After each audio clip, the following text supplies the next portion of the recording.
All right, welcome back. Dan Griffin and Austin Shoemaker with Heritage Cooperative. We are joined by Andrew Ramsey, our DEKALB and Asgrow rep for this area. I want to talk a little bit about DEKALB and Asgrow performance in 2023 and maybe some hybrids and varieties we're going to look at in terms of what's to focus on for 2024. So first question for you guys. You both farm, you both work in the industry.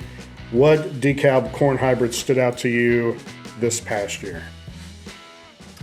Surprising things this year, 4480, an earlier hybrid that's been around for us for a couple years now, showed a lot of real top-end performance that we hadn't seen. It had been a real reliable product the last couple years and have used it on some tougher acres and some places where we struggled to get some plant height. And I was really impressed with its top end this year, along with this last couple generation of products that have coming out, the top end performance, grain quality, the improvements we've made as we continue to bring new products out and roll into those next generations of classes. What he said, we've seen a lot more top end out of a lot of varieties that we thought were more kind of just stable workhorses. So that's, we had a good growing season. We had really dry up front and put down some good roots, and the plants took it in stride, and then we had a really good fall, good August rains, and they filled out nice. And same thing, like 5327, we saw more top end out of that than we really expected to. A lot of products like that, and that was pretty cool to see. Austin, from a silage standpoint, what stood out to you?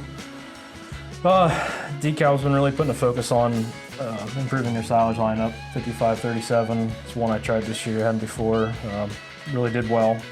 Might not look like your traditional super tall silage hybrid, but the tonnage was there, and starch was incredible, and digestibility was great. So it's all there. It just looks different than you might be used to. So. Yep. Thinking about fuller season products, Andrew, DEKALB has a lot of great 113-day-ish hybrids. What are your top two you would work with in that situation? Kind of where do they fit? Where do they complement each other? I know there's a new 113-day in particular.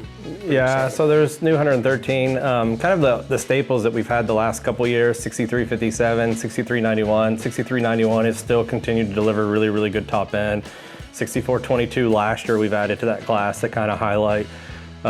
Overall, we've got products that fit different acres and are used for different things. There's not a one product can do anything.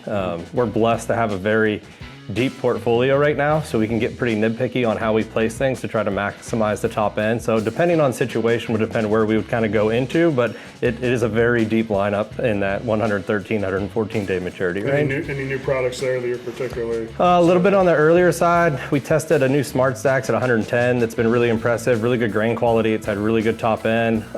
Looked at on improvement at some of the 109, 111s we've been using.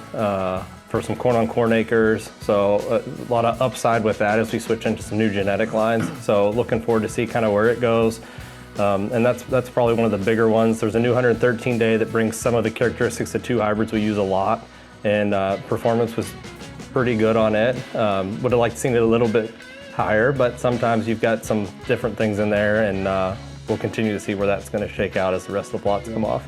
Perfect. Flipping now to soybeans. I know, at least from the folks I talked to, have continued to see great performance out of Asgrow and the XtendFlex genetics. Andrew, you're looking at the next couple of years of Asgrow. What products should we really be keeping our eyes on?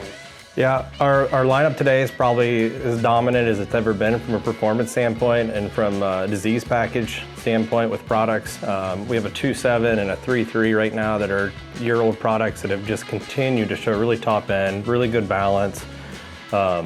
They've looked awesome on all of our plots. We tested a new 3.6 this year that's probably going to set the bar pretty high moving forward for a new genetic line, bringing some top end into that later mid-group 3 maturity range. So still continuing to put out some really good beans as we work closer to getting to this next trait stack.